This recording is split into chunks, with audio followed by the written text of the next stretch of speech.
अंजनी तालुका तासगाव जिल्हा सांगली येथे माजी उपमुख्यमंत्री आर पाटील यांच्या 11व्या स्मृतिदिनानिमित्त आदरांजली वाहण्यात आली। माजी उपमुख्यमंत्री गृहमंत्री आबा पाटील यांच्या 11व्या स्मृतिदिनानिमित्त अंजनी तालुका तासगाव जिल्हा सांगली येथे निर्मळस्थळ येथे त्यांच्या स्मृतींना आदरांजली वाहण्यात आली। यावेळी आमदार रोहित पाटील, जिल्हा बँकेचे संचालक सुरेश पाटील यांच्यासह कुटुंबीय, जिल्ह्यातील मान्यवर नेते मंडळी तसेच कार्यकर्ते मोठ्या संख्येने यावेळी खास करून उपस्थित होते।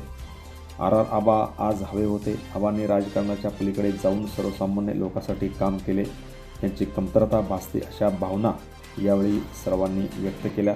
यावेळी पाटील यांच्या आई भागीरथी पाटील, माजी आमदार सुमनताई पाटील, निवृत्त पोलीस उपाधीक्षक राजाराम पाटील, स्मिता पाटील, थोरात, सुप्रिया पाटील, रोहन पाटील, राहुल पाटील, खासदार विशाल पाटील, अविनाश पाटील, जिल्हा परिषद सदस्य ॲडव्होकेट विजय धेंडे, अक्षय पाटील, मोहन पाटील, अमित पाटील, दादासाहेब पळेकर, संजय बनसोडे, विकास हाके, बाजार समिती सभापती युवराज पाटील, उपसभापती रामचंद्र जाधव यांनी आबांच्या निर्मल स्थळी दर्शन घेतले। यावेळी तहसीलदार अतुल पाटोळे, तालुकाध्यक्ष विश्वास पाटील, राष्ट्रवादीचे युवक काँग्रेसचे जिल्हाध्यक्ष विवेक पोखरे, दीपक उनवणे, ताजुद्दीन तांबोळी, रवींद्र शिंदे, स्वप्नील जाधव, मुकेश पाटील, अंजनीचे सरपंच प्रमोद शिंदे, माजी नगराध्यक्ष अमोल शिंदे, बाळासाहेब गुरव, PL कांबळे, ॲडव्होकेट तुकाराम कुंभार, ॲडव्होकेट गजानन खुजट यांच्यासह अनेक कार्यकर्ते व राष्ट्रवादीचे पदाधिकारी मोठ्या संख्येने यावेळी खास करून उपस्थित होते। Press the bell icon on the YouTube and never miss another update.